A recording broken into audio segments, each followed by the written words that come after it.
If you'd like to exchange your Magic Online cards for event tickets while logged in on Magic Online, you can do so by trading MTGO Academy's official bot, Academy Buy Bot.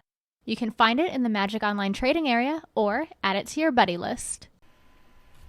Hello everyone, and welcome to another episode of Windmill Slam.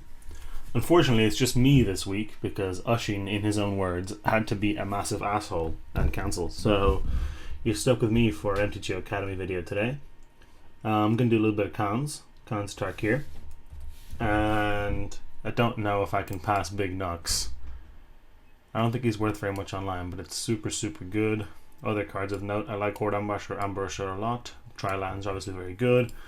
Pine Walk is very good. It's a bit awkward going into 3 colors from the first pick. And like Pine Walker would be a totally respectable pick instead. But I think maybe I'll go 5 color fun stuff, in which case maybe the Tri-Land's better than the Big Nux. I think I'm going to take the Big Nux and see if we can stay teamer. But if we can't, I'm a big fan of segueing into 5 color fun stuff. Big Nux is just raw powerful and it's a lot of fun. More fun than the Tri-Land. Follow up with the Snowhorn Rider. Falconer is a very good card. Absolutely insane, in fact. It's a 3-drop that's 2/3, which means it eats morphs. It can grow for a relatively cheap cost. It has a ton of ridiculous synergy, giving your other guys flying. It's probably the best one of the cycle. Ironlock Bonkin's probably pretty right up there with it. Debilitating Injury is very good. No lands in this pack. So if we're going to assume we want to stay teamer because of this, our options are really Mistfire Weaver, Master of the Way, Snowhorn Rider. That's kind of it. I'm a big fan of Mistfire Weaver. Huge fan of Snowhorn Rider. I think they're both very good cards. Do I take the Snowhorn Rider or the Mistfire Weaver? I think I'm going to take the Mistfire Weaver over the Rider.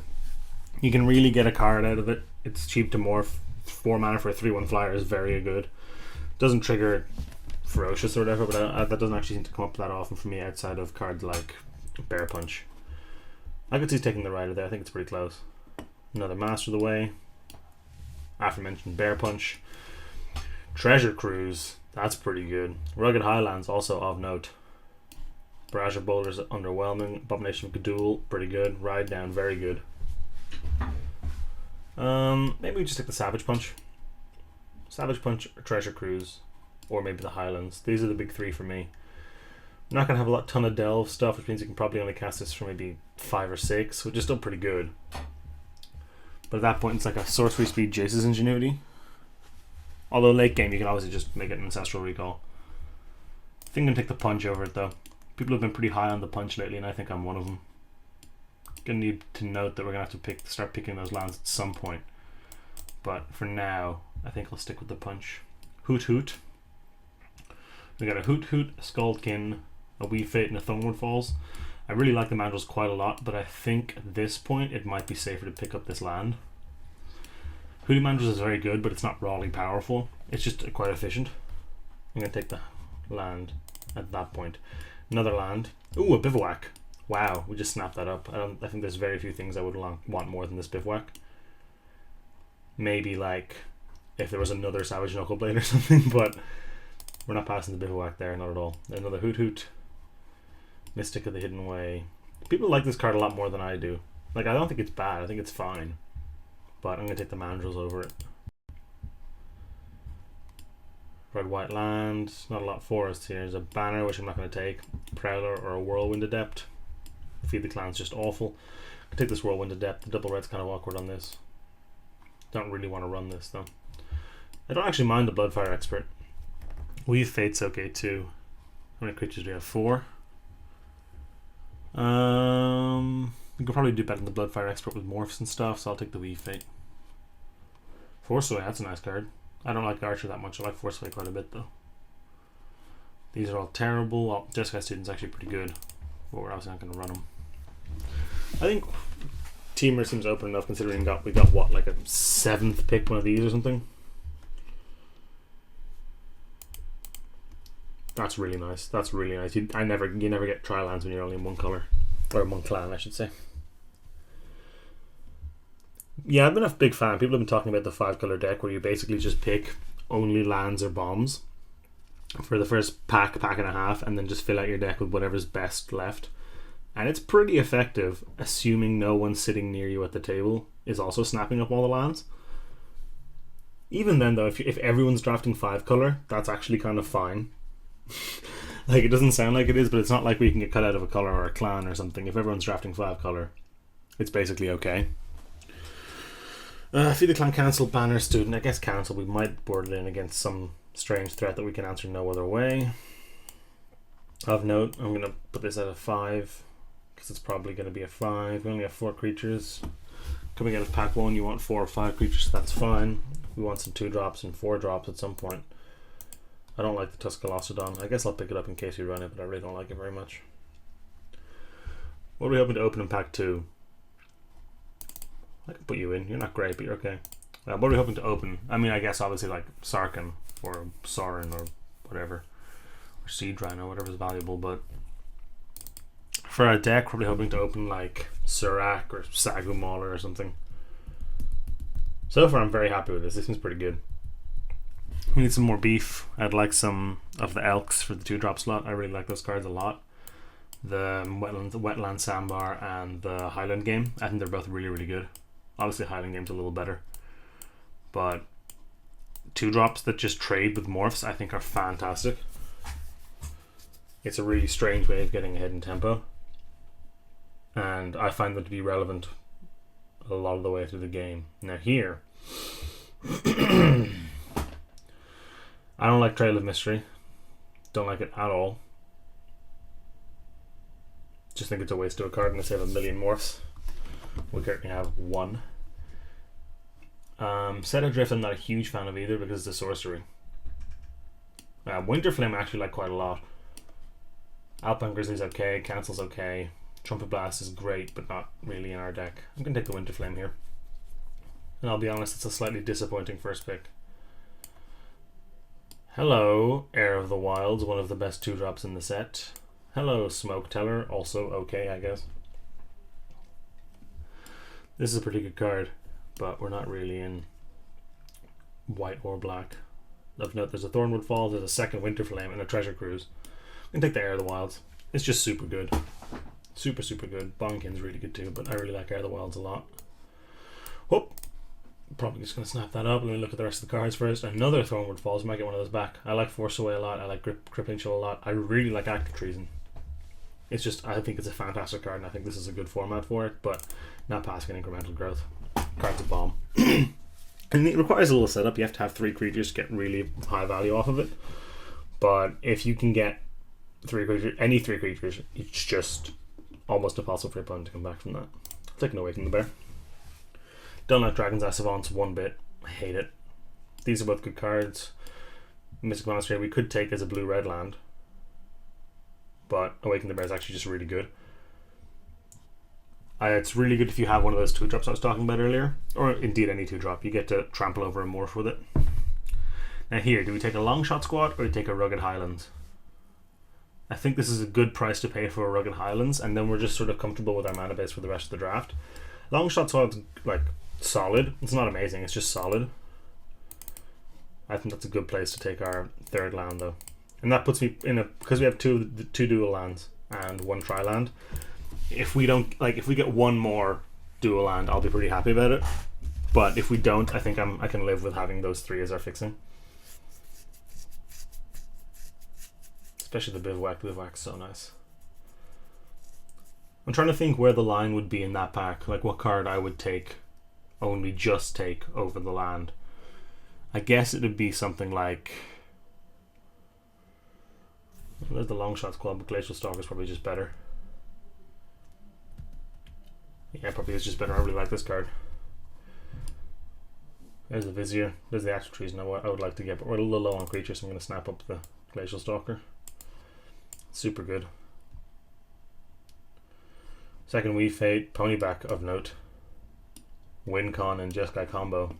Or Swift Kick. Don't really like any of these cards. I definitely don't want a second Weave Fate, so I'll just take the Secret Plans in case we have a million morphs. But I don't really see it happening. Hello! Snap that up, I guess Teamer is open. This guy's super good. He's just big beef. And like that's kind of hard to answer. He lives through Throttle. He is vulnerable to smite the monsters, obviously, but you know, Set Adrift came back. I guess we'll take it then. We might even run it. Is it Treasure Cruiser or Smoke Teller? Can I just say, like, Treasure Cruiser is probably just better than Weave Fate, right? Yeah, it probably just is, to be honest. Yeah, come on. Get the Weave Fate out, get the Treasure Cruise in. We're going on a cruise. I like Smoke Teller quite a lot, but oh, come on, I wish we'd taken it now. Because I'm not running two of these because they're sort of cannibalistic.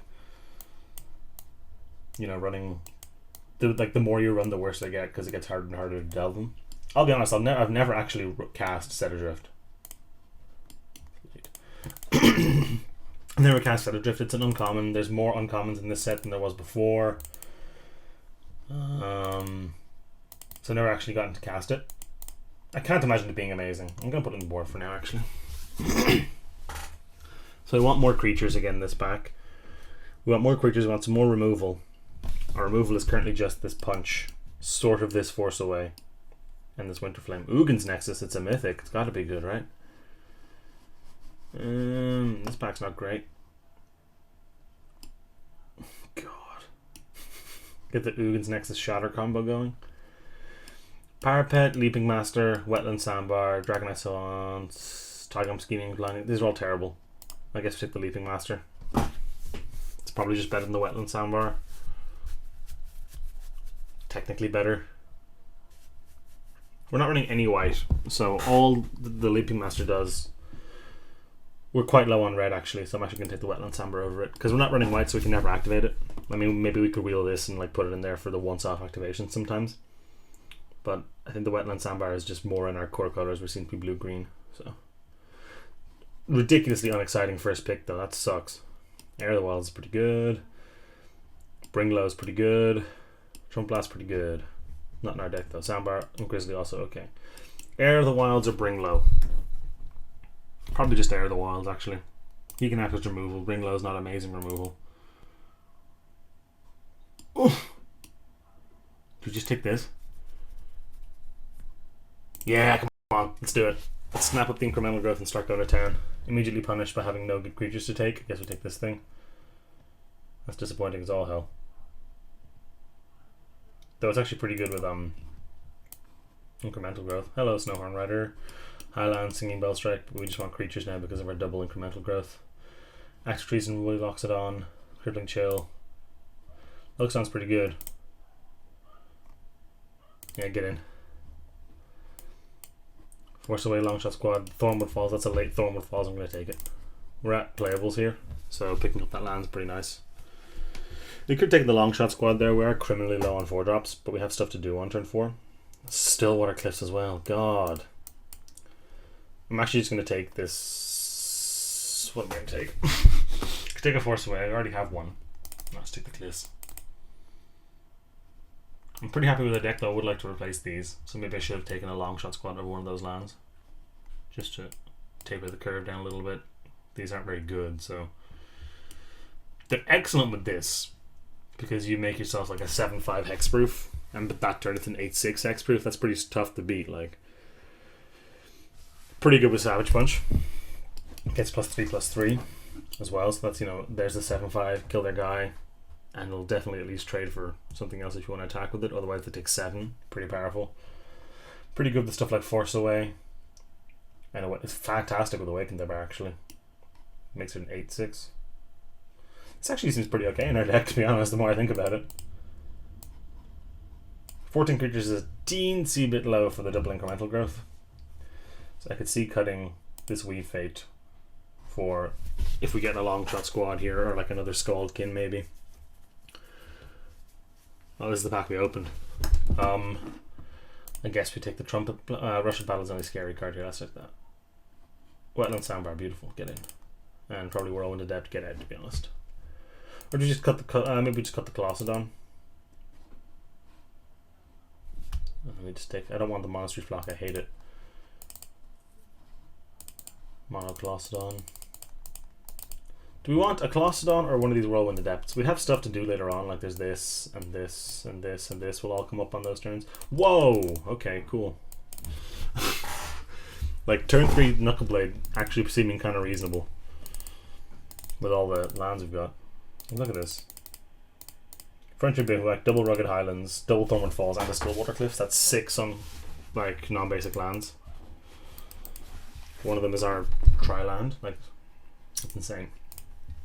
If we were to cut this Wii Fate for one of these Colossedons, that's probably okay, right? Let's put this stuff where it's actually cast. You're like here. You're like here. You're also like here because you're a 5-drop. You're a 6-drop, so you are there. You actually could be either of those, to be honest. That seems pretty okay. Where are we going to drop our Awaken the Bears? Probably there. Savage Punch probably around there. Winter Flame probably around there. Force Sway probably around there. The Growths are going to be up here. The Wii Fates and the Treasure Cruiser whenever. Don't leave in the Wii Fate. Do I just want 117 land? Nah, we got a lot of 6 mana stuff to do. This, and we can flip this. Our curve does mostly end at 5 though, which is pretty high. I know people are huge fans of running 18 lands in this format, but because we have so much fixing, I think we might be okay running 17. Like, at the end of the day, it doesn't actually make a gigantic difference, but because our fixing's so good and we have so many good spells, I think we might be okay running 17 lands. What do you say? 5 forests. That gives us... Oh, why do you do that? Alright, 5 forests gives us 5, 6, 7, 8, 9, 10 sources of green. Probably don't need that many. 2 mountains gives us 1, 2, 3, 4, 5, 6 sources of red. That's probably fine.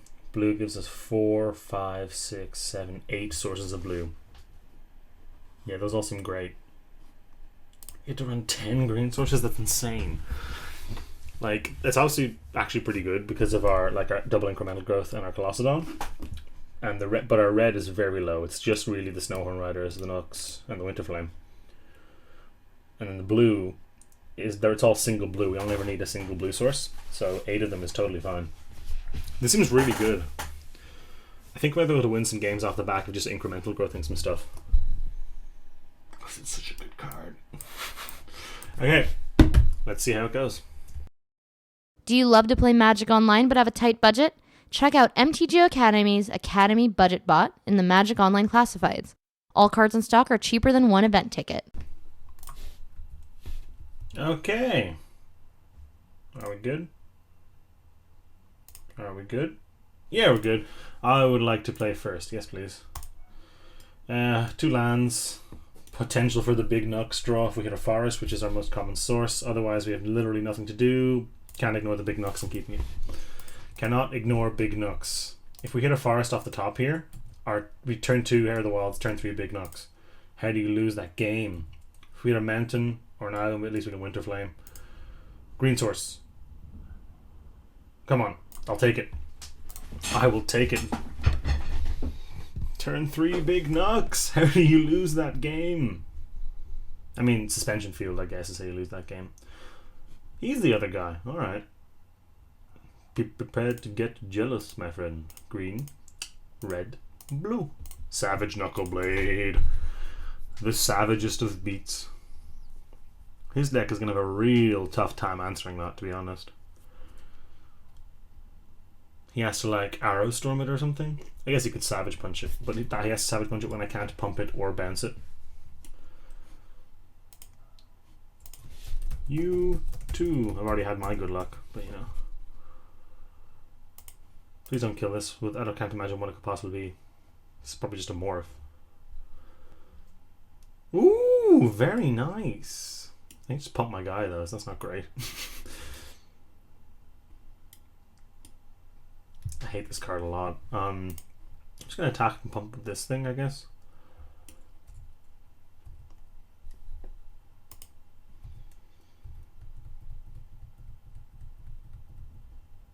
Okay, he takes it, in which case I'm probably just going to play Air of the Wild then.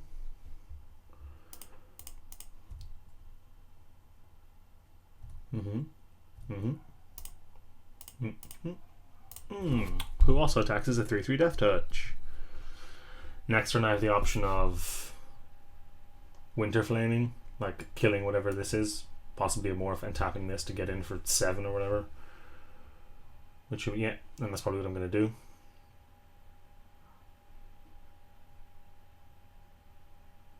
Yeah, I'm just gonna do that.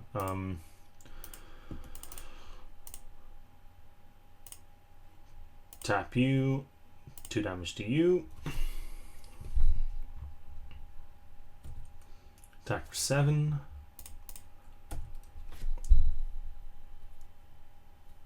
Abomination of Gadul. Someone splashing black, or is it just 4 colors maybe? Maybe that's why he runs this, because it's like an excellent deterrent. But it only actually blocks once, so while it's a good deterrent, it's not actually a very good blocker. It's pretty interesting. Could double block Big Nugs here, which I think is a trade I just have to take. He's going to double block my Big Nugs, because he can only ever pump it once, and that's not going to become less of an option. So let's offer that. He's got to be afraid of Awaken the Bear or Become Immense or anything here, because I have 1 card in my bin. But you think he has to go for it, or he just loses. I'm going to put this first, because this is going to die no matter what. Wait, can I just bounce this back to my hand now? And then this will die. Yeah, let's do that.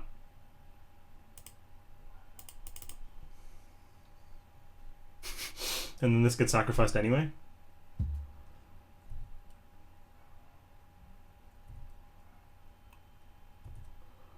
Yeah. That seems pretty good. Chuck a Wetland Sandbar down, say go. Oh, whoops. Still end of combat. Oh. Next turn we can play this and give it haste if we want.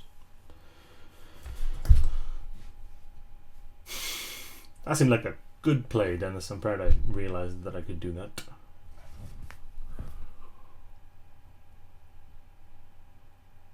I could have pumped and just traded for the 2 of them, presumably. I guess he could have had like Force Away, maybe.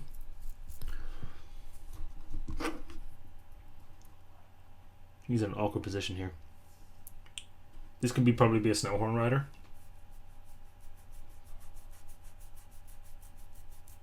So I'm actually just going to cast this Whirlwind Adept, because it gives my guy Ferocious. I'm going to leave the Knuckleblade in my hand, because if I cast it and attack with it, you can eat it with this, I'm assuming this Snowhorn Rider. Disdainful Stroke, okay. Now it can't be a Snowhorn Rider that flips up, which means it has to at least trade for one of these. Cannons has that whole 5 mana morph rule, where a morph that costs any less than 5 to flip up can't just beat another 2/2 in combat. I guess this could be,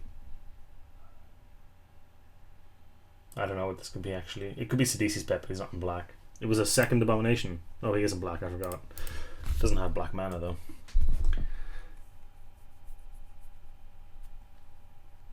What do you got? It's pretty good. Won't lie, it's pretty good. Just gonna play Scaldkin here. Presents him with a clock. It's a 2-turn clock, because it hits and then hits and sacrifices. Next turn I can, if I hit land, I can double morph. Otherwise I can just play Knuckleblade or Whirlwind Adept. Ugh, that sucks.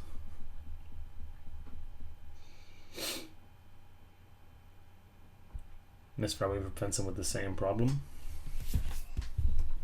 Knuckleblade does too though, it's kind of harder to kill. Because we can't do anything else in our turn, I'm just going to play the Weaver. Like if we had another land, I'd happily Knuckleblade and morph the Rider. But because we don't, I'm just going to play the Weaver. We could have gotten additional value going long if we morph the Weaver and then we could flip it up to save the Knuckleblade or something. But this makes him have something for the Weaver, which at present is a little bit tough. So let's attack with the Weaver, take him to 2 hopefully. Unless he's got something else. Double Bivouac, nice. Do you have a removal spell? Has to be the last card in your hand. Didn't think so. Now I'm just going to try and go a little wider. Play my Heir of the Wilds and my Snowhorn Rider rather than my Big Nugs. Now we have 4 lethal threats, one of them's evasive and he only has 1 card in hand. Cool. Double islands, nice. Opponent was off black that entire game. which means we might be able to go. The game will go a little longer than normal if his mana's a little rough. Though it does have the double bivouac and stuff, so it's not really that bad. Having the game go longer would make me inclined to bring in the Treasure Cruise, except we already have one, and we have a Hooting Mandrills, so that makes them tough to cast. Like, Treasure Cruise might just not even be good in our deck, but it's such value late game that I'm going to have to hold on to it. So it turns out turn 3 Knuckleblade beats Mardu Blazebringer, which is pretty nice. It's a fantastic hand. It's a little slow, but it's got all of our colours. We can get the turn 3 Big Knucks again if we draw them. We've got possibly the best 2-drop in the set to start off. Got tons of morphs which are live draws. We've got a good mix of lands and spells. I can't complain. Come on, Big Knucks. Come on, Big Knucks. Pretty good draw. Pretty good draw with this in hand. Once you get in for a ton and loot.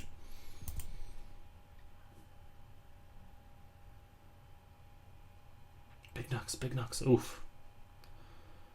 So we don't attack. Winterflame. Beautiful. I will absolutely just kill that. Because it's big and scary. Might be better off killing a morph with it, but because we're not doing anything else with our turn, plus this lets us cast Hooting Mandrills turn earlier, which is always nice. We'll trade, I think. I guess it depends on our draw, but let's offer the trade, because if we trade we can play Mandrills.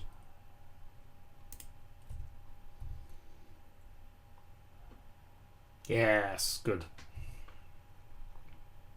Abomination of Gadul again. That's fine. Get the Mandrills down.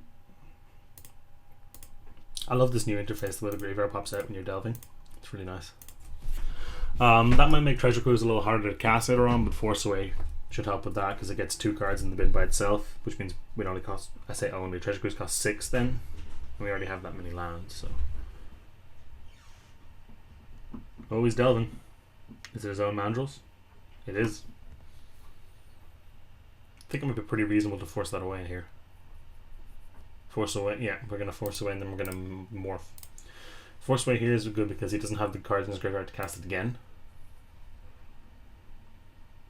And we get to loot. Whichever. We're getting super far ahead here.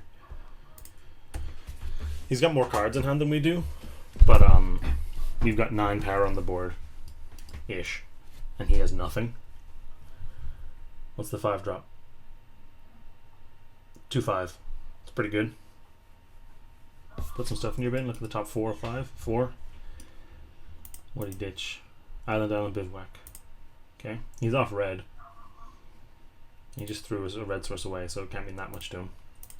It's a pretty good draw. Stack with both and see if we need to morph. To be honest, we probably do just morph anyway to hit him for 5. Let's not actually. Yeah, let's not morph. Let's play our Whirlwind Adept instead.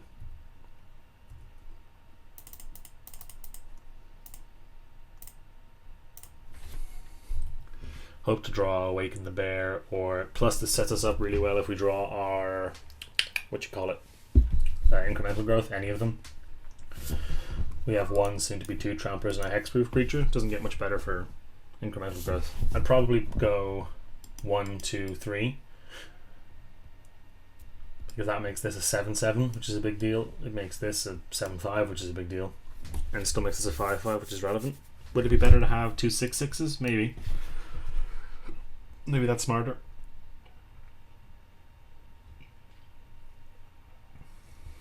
Okay. Oh, the Treasure Cruise. Okay, well let's attack first and see if anything dies. Can't attack with this, unfortunately. We could have if we Treasure Cruise first, actually, so that would have been stupid. He can trade his Scaldkin for our Mandrills here if he likes. That's probably what he's going to do. Yeah. That's okay with me.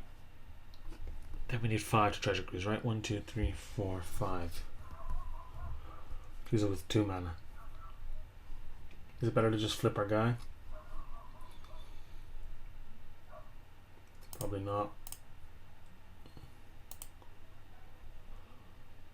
was definitely smarter to just Treasure Cruise pre-combat there. For sure.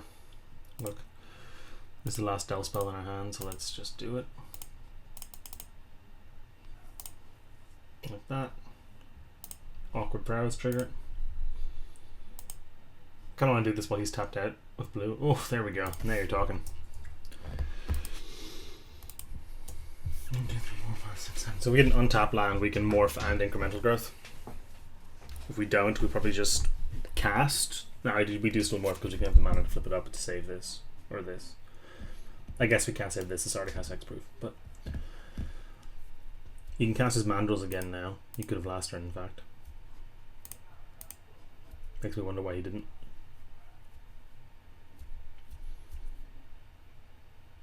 Okay. He can still cast his mandrels, which I'm assuming he will here. Yeah, there they go. Okay.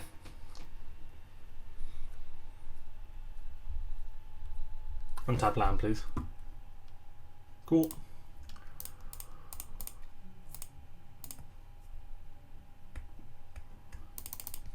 Love that you're tapped out. Okay, let's see how we want to do this. 1 on this makes it a 4/2 flyer, which is just fine. 2 on this makes it a 4/4 now, which means it could attack, but it would probably just trade for the mandrels, and I don't want to do that. So but we'll still probably have that as an option. This thing's going to get absolutely massive. It's going to get +4/+4 if we put 3 counters on it. Which would make it an 8/6, which means he'd have to.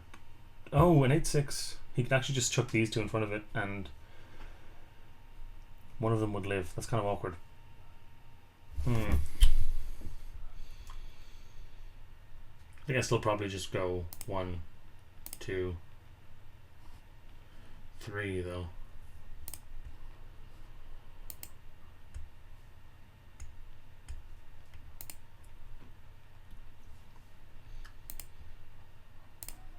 Now do I attack with the 8/6? And if I'm going to attack with the 8/6, I have to also attack with this. If I attack with this, the worst case scenario is he goes block block and we kill the mandrels. If I attack with both of them, the worst case scenario is he trades and chumps. So I think those are, because his total life total is a bit low, I think that's actually fine. Like if he goes block block, we kill probably this, to be honest, rather than the mandrels. Or do we just kill this? We'll probably kill the mandrels actually. Oh no. Okay. Push and trade. Really? Interesting. Alright, I'll take that. Absolutely.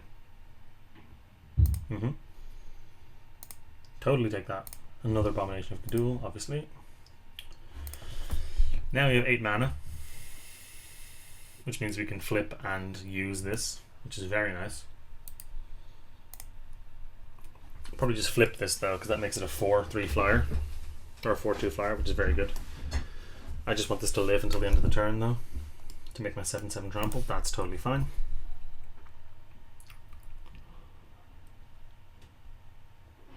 Seven's a little awkward here again.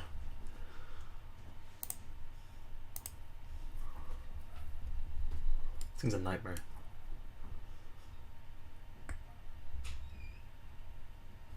Let's just flip this. Start attacking with it.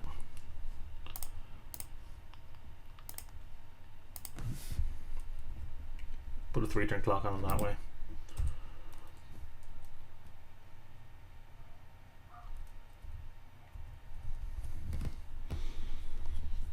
You can probably just bring low it, or something to that effect. We have this as a backup. We do need something else though to make this bigger. Long shot squad, very awkward. Doesn't actually have reach yet though, and won't have reach in time at this rate. Might as well flip this up.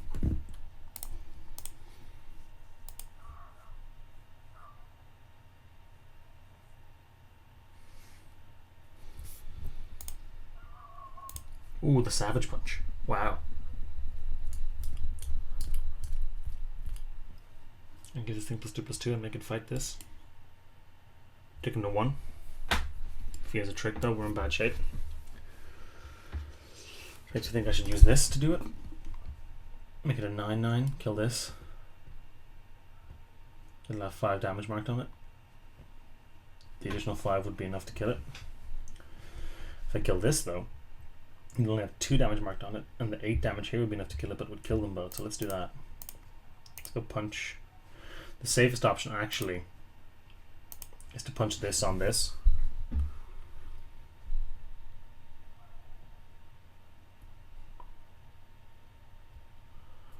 If we punch this on this, we could even punch this on this, and then have 7 damage, which is still enough to trade here. We have to get rid of this thing then, to make this attack good. And we have to do it with this guy to make it very good. So let's do that. That way, if he has the bounce spell, he has to bounce this instead of this. And we still have the kill. Okay, cool. Got there in the end. My thinking there was, if he has the force away, he now has to use it on this instead of on this, which means we hit him next turn, he long shot squads, and then we kill him. Whereas if we use it on this, he can prevent both of our plans to victory just by bouncing this. Alright, cool. We got there. On to round 2. Love playing Standard on Magic Online? Check out Academy's Standard Bot in the Magic Online Classifieds for Standard Singles. Okay, this is a spicy hand. We're keeping this. Potential for turn 3 Nux again. Hopefully I'm missing that a lot. Say go, turn 2 Air the Wilds. Possibly Sandbar, depends on what he plays. I want to keep this for later. I think I actually will play the Sandbar here. Then, let's say Bestow. Then Morph the Rider. If we had a tap land, I'll just play the tap land and play the air instead. Natural 3 colors, very nice. Morph. See, this is a better trade. That was why I played the Sandbar first. Okay. Off as a trade.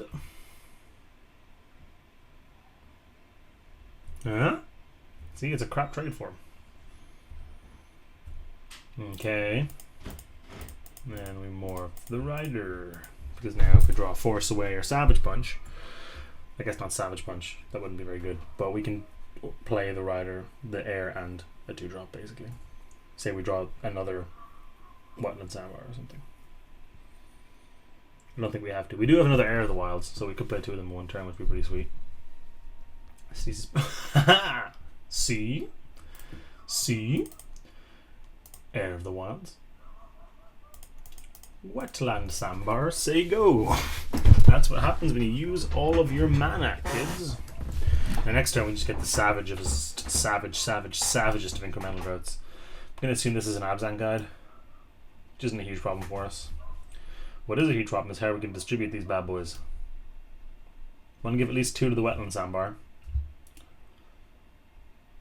Make it bash to Sidisi's Pet and trade for what I'm going to assume is an Abzan guide.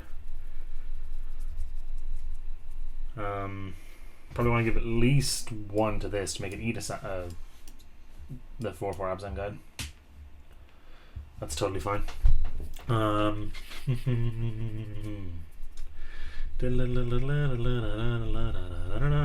If we put 1 on this and 2 on this and 3 on this, this attacks and makes this trigger ferocious, which is pretty nice. 3 on this gets us the 8/8 trample, which is a big game next turn when we unmorph it. Our opponent has kindly tapped out for us here, which is very nice of them to do.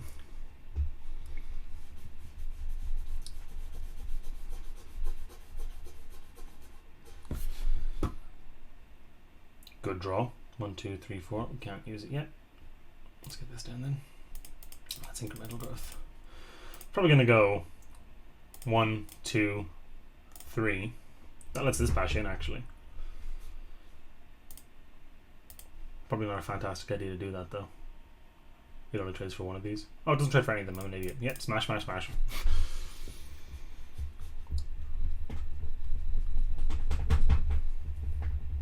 The only thing you can do here is you can double block this. Wow. Just take 8 and chump. Okay. Seems pretty good for me. Next turn make an 8/8 trample, still have all this stuff as backup. Seems pretty good.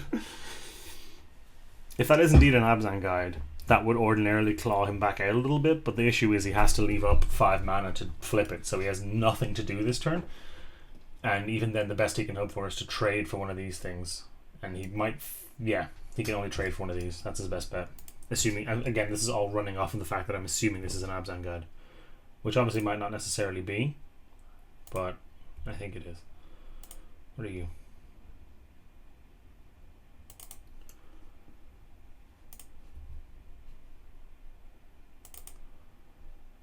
Didn't look like it was recording. It wasn't Abzan guy, but I think he's just dead now.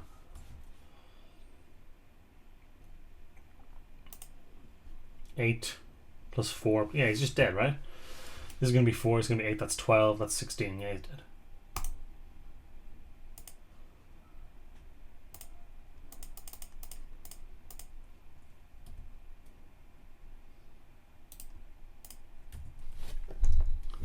Cool. Not gonna lie, our deck seems pretty good. Nothing to change here, I don't think. Setadrift might be okay because he's got the snake skin, but meh. Don't really care about it that much. I don't like that card at all. I'm not gonna play around it or board around it. If he wants to spend a whole card to give one of his guys, makes one of the guys slightly better, that's fine by me. Again, this is a fantastic hand, potential for turn 3 Nux. As the hand sits, I'm not going to go for the turn 3 Nux because I'd rather go for the turn 2 Air of the Wilds. But if we draw another land, Rugged Highlands, so we have the mountain. So if we want turn 3 Nux, we're more likely to draw a forest, so we should play this, I believe. Okay, it didn't matter. Gonna get this Air of the Wilds down and then nothing for a very long time. This is the price of having such a solid mana base. If we're drawing on top land, though, we can Winter Flame. I don't think I really care, though. Especially if this is just a morph. Yeah, I think that's okay. God, alright. Get the stuff down, say go.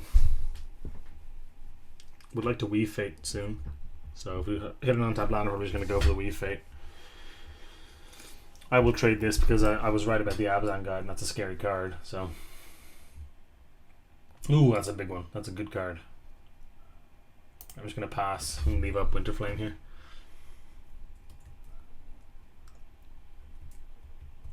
Again, pretty sure this is an Abzan guide. We're flooding pretty hard here. Like, this is not really useful. This will hopefully dig us to some more potent things. Ideally a Knuckleblade. Or Snowhorn Rider or something. Or even like the Colossodon or the Loxodon. All would be great. I'm snap blocking this on here. Not much you can have except for Feet of Resistance. That would save it. He'll gain 4 life, whatever. Can go for a banner, that's okay. Can't morph what I'm gonna again assume is an Abzan guide. Like that. Trail of Mystery. Okay. Strange. It's only when it enters the battlefield, right? It can get big otherwise. Not gonna attack. Okay, we're gonna Weave Fate then.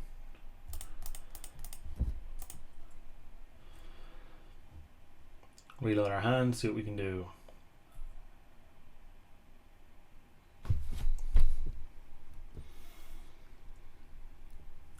God. Alright. Alright, mate. Colossodon. Can't cast it. We can Winter Flame though, so I guess that's what we do. Gonna Winter Flame now. Before we can flip this thing up.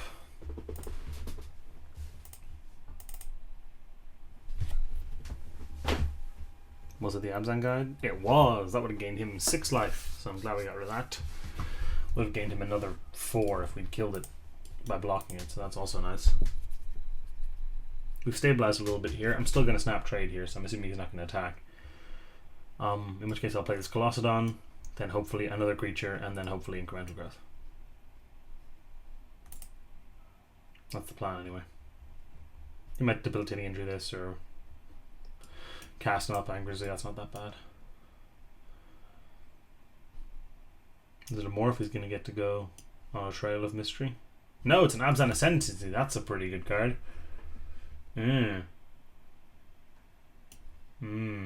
That's very annoying. Yes, it is. Okay. It's going to get some spirits, which is fine, I guess. Let's get the Colossodon down.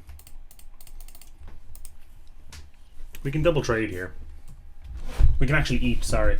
We can trade the Air of the Wilds for the Grizzly and then eat the Sultai Flare. So his attacks aren't fantastic. So he's cracking the banner. Get the card out, that's fine. If he attacks here, we obviously just try to eat and attempt to trade. He could still have Awaken the Bear here, would be pretty terrible. Feet of Resistance here would be pretty terrible. Feet of Resistance in either direction, actually. And no matter what, he's going to get 2 spirits out of the deal. Or in this case, I suppose 1 spirit out of the deal. Yeah, it seems like a good trade for us, I'll be honest. We need gas. Wetland Sandbar, actually pretty good. We can cast the 2 of them and then incremental growth them up into relevance afterwards.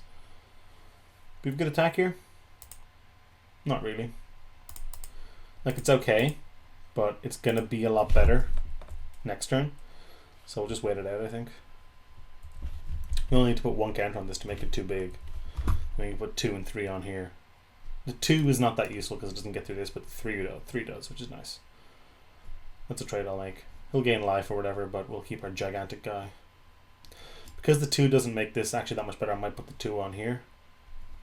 Depends on what this is, I guess. Putting the 2 on here makes it an 8-7, which is pretty tough to beat. Though he's got... Oh, God! That's fucking brutal. Ooh. Now we need, like... God, I don't even know. He's really bringing the beef this game. What's useful here? I guess the other incremental growth would be a good draw. Putting him on there, okay. Is he going to get greedy and start attacking?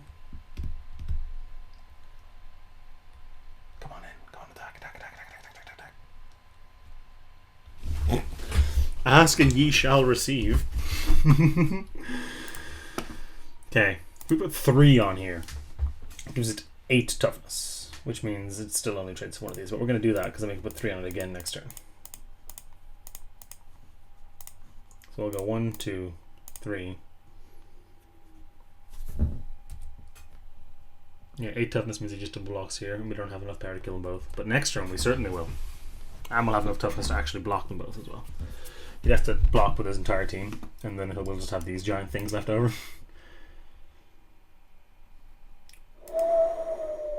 That's pretty brutal. 1, 2, 3, 4, 5. Slightly different order this time, I think, yeah. 1, 2, 3.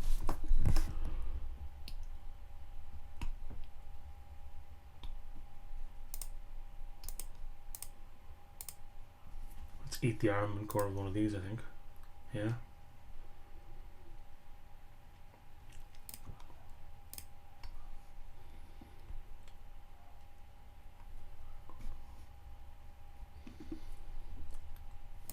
Now we can't attack with this one. Can't attack with this one either. But we can certainly attack with our 12, 11. Don't get kill shotted. Please don't get kill shotted. Please just get chumped. Chumpy chumps. Don't get kill shotted. Like, we can't really play around the kill shot, but don't get kill shotted. Don't get kill shotted. Get chumped. Get chumped. Get chumped. Yes! Good. Chumping engine. Okay, it's not a long-term plan for him. We do need to get rid of this so these guys can get in them. So it might have been smarter to make one of them slightly larger so they could trade. We can still force away this though. All that stuff. Hooting Mandrills is a fine draw. Get in there. Don't get kill shotted, get chumped. Yep, cool. Those spirits just gained him 24 life. That seems pretty good. Let's get the mandrels down. 1, 2, 3, 4, 5, 6. I'm going to use it casting only mana. That way we can treasure cruise later for like 2 if we draw it, which would be pretty nice. So go. Second Savage Punch would be pretty good. Awaken the Bear would be pretty good. Force Away would obviously be fantastic. The issue here is now, because these are just... Oh, he just concedes. With all lands. Yeah, that's a rough position. Alrighty, cool. On to the finals. I should probably go and have breakfast. I never did that. So I'm going to go eat betwixt rounds 2 and 3. But we'll be back soon with more hot teamer action. That sounded gross. If you'd like to purchase Magic Online cards at competitive prices, check out our web store at mtgoacademy.com/store. Okay, I'm late because I was eating. All I did was decide to play first and keep this hand. Hand's pretty slow. It's got a little bit of life gain, cheeky bit of life gain. It's got all our colours though. It's a good mix of lands and spells, so I'm not going to pass it or mull it or whatever. We can morph our rider. Turn 3 we can awaken the bear, or turn 4 we can awaken the bear with it to get through something.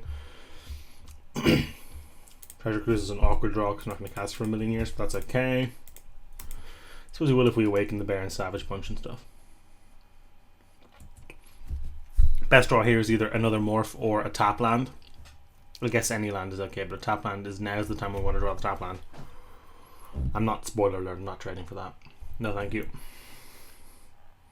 You have a raid, you have a Mardu Horde Chief. Debilitating injury, that fucking sucks. Yeah, it's kind of funny.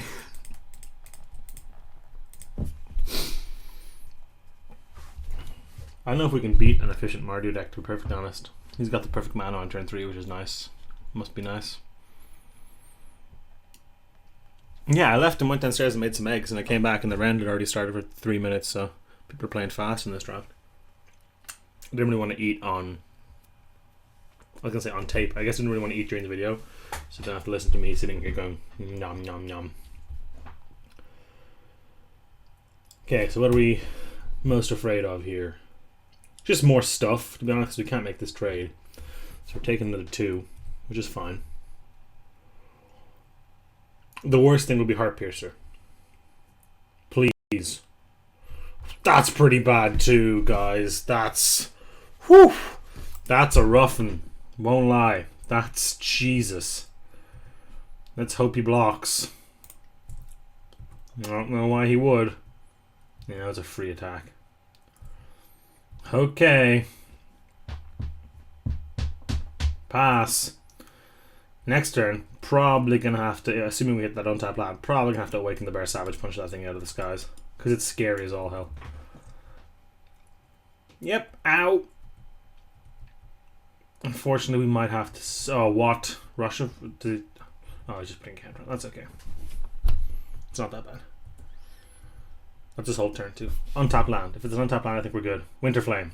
It's not great. Gets us kill this, I guess. Guess that's okay.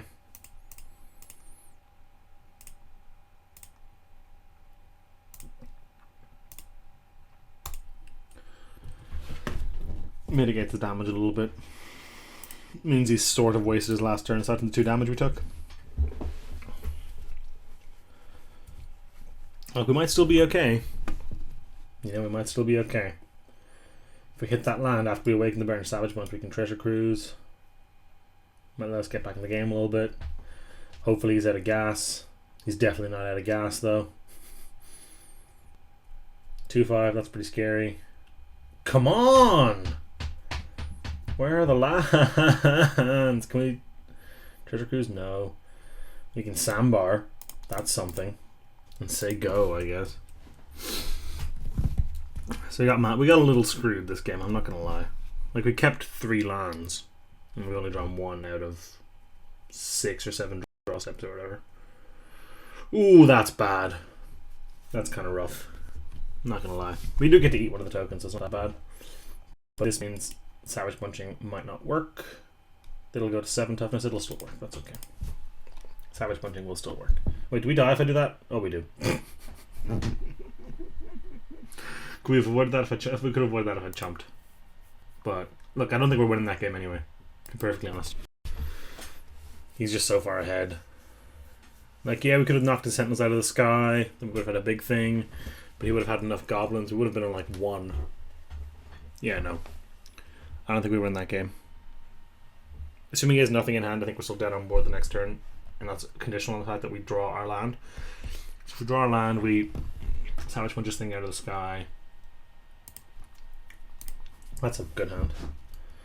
Again, a little slow, which might be a death sentence against Mardu. Oh crap, we're missing green. Didn't even realise. That's okay, the only real green spell is a Savage Punch. We'll get the green eventually for this. We have 10 green sources in the deck, so. Green, no. Go.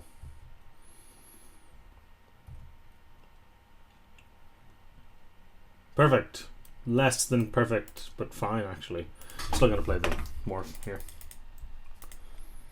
This way we can Winter Flame next turn and play the Bivouac. pretty good. Guess depends if I care about this or not.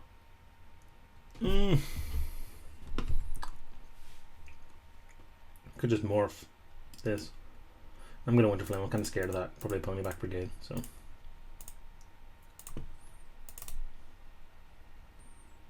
Sage Eye Harrier. Goddamn, terrible card. I hate it. Best draw here now is an untapped land. Sandbar's not bad. Probably just play the Skull Kid here, I guess. It's got to be a kill shot or something, but we can't really play around that forever, so take it. Okay, it's probably got a Bring Low coming in. Let's get our Skullkin down. Just nothing. Interesting. He's got to be going big. 2/5. Yep. Untap land. Cool. You have the green. Yep. Smash, smash. Just takes it. We can play Sandbar and morph this. I'm probably going to do that actually. Sandbar doesn't do a whole ton here, but this gives us security when we go for the Savage Punch at some point with the Mistfire Weaver. Plus, it's going to put another evasive threat in the air, which is always nice. That's 5 power in the air, so we're going to be hammering on him pretty hard. It's actually 2-turn clock. You go 5/5, sack this and kill him. He throttled our Snowhorn Rider. Okay, that's fine.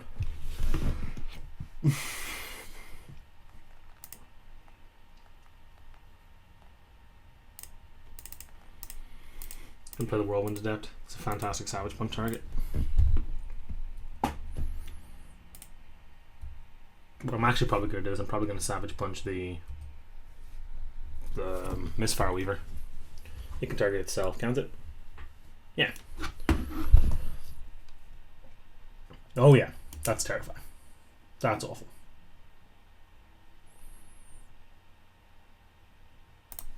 To the falls, I guess. Let's knock that down. Let's try and do it with...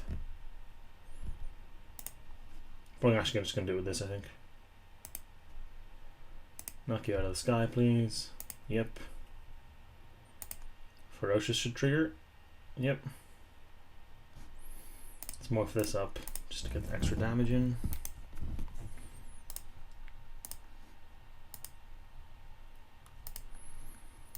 You can trade here. If he doesn't, I think he's dead, so you can't eat the Sandbar. He just dies. Okay, cool. He actually wasn't dead here if we traded. He would have gone to 3 or whatever.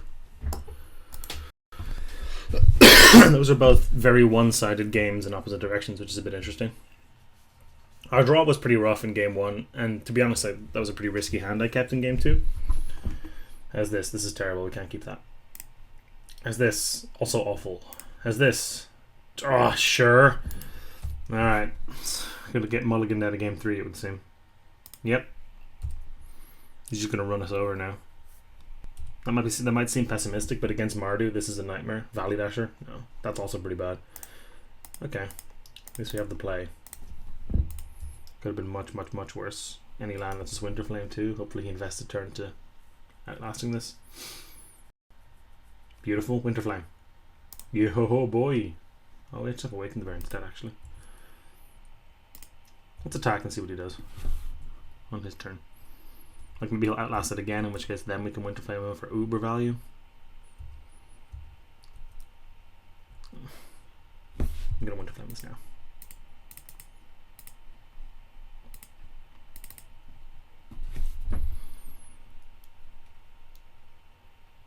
This way we can awaken the bear through whatever this creature is. Ugh. Treasure Cruise is getting plausible at some point, so I kind of like to hold on to it. Ugh.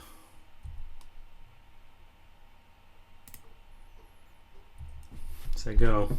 Need a little land there. I'm sorry, we need a land now. We need that Weave Fate. It's actually a pretty good draw. Puts another card in the bin, gets us to the lands, maybe then we can Treasure Cruise away.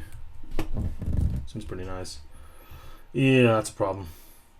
Okay, that's a start. Let's see if we'll bite the Awaken the Bear. No, didn't think so. Say go. High Sentinels is so insane. It's like one of the best limited cards in the whole set. We didn't have a ton of answers for it. Like I could have bought in Set Adrift. That doesn't really do much because he just gets to cast it again. And he kept all the counters he threw around. So our best hope is to Savage Punch it nice and early, which is like the dream here is to weave Fate into a Savage Punch. I don't care about that. Savage Punch and an untapped land. If we can do that, we're not in the worst shape. Frontier Bivouac is not the plan. This Weaver is not the plan. We can Treasure Cruise though, which I think we have to do, otherwise we're going to die.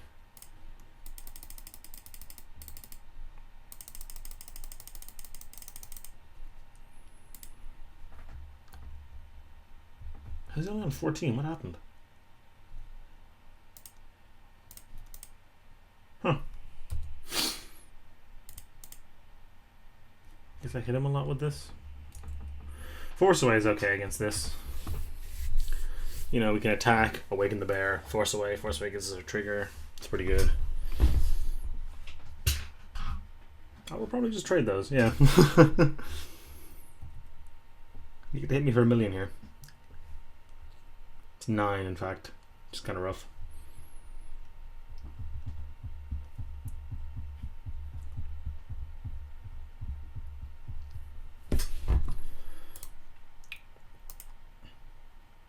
What we have to do here is we have to awaken the bear to kill this thing and force away that thing. It's not great.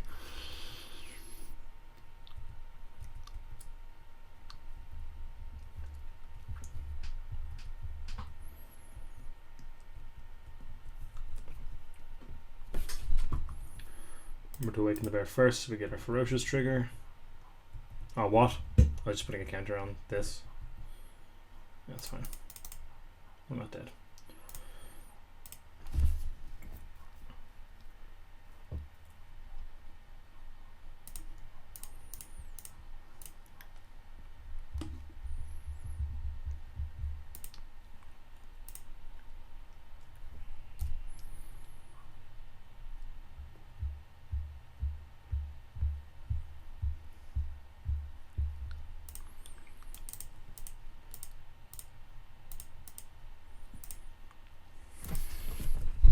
We just draw Savage Punch right now.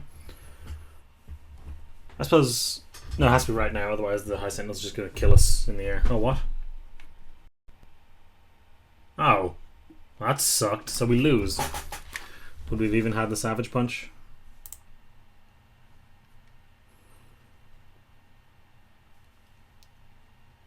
Would we have had it? I don't know. Anyway, thank you for watching. I've been Dennis. Ushin has been not here, but that's fine. If you want to follow us on Twitter, I am at Stranjack. He is at Seriously Ushin. You can check us out on YouTube by searching for Windmill Slam. You can also just go to youtube.com/windmillslammtg. We post videos there every week. We post videos here every second week.